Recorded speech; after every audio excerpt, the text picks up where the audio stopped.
শমশের আলী প্রধান একাডেমির পূর্ববর্তী কমিটি বিলুপ্ত ঘোষণা করে এবং নতুন কমিটি গঠিত হয়েছে। সভাপতি হিসাবে থাকলেন জনাব S M Nazrul Islam, senior সহসভাপতি হিসাবে জনাব মোহাম্মদ আব্দুল জব্বার, সহসভাপতি হিসাবে থাকলেন শ্রী শঙ্কর কুমার সেন, সহসভাপতি হিসাবে থাকলেন লুৎফর রহমান বাসিওয়ালা, সহসভাপতি হিসাবে থাকলেন ইউনুস আলী সরকার মুসা, সহসভাপতি হিসাবে থাকলেন শহীদার রহমান শৈবার, সাধারণ সম্পাদক হিসাবে আমি নিজেই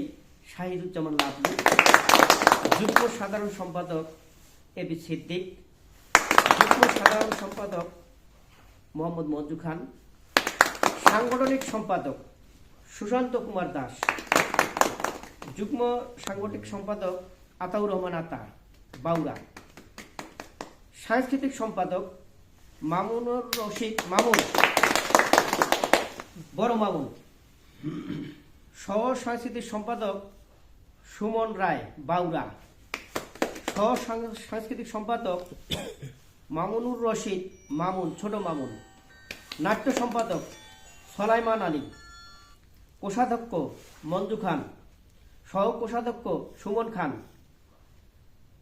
দপ্তর সম্পাদক ও স্মৃতি সংরক্ষক সাজেদুল ইসলাম সবুজ, প্রচার সম্পাদক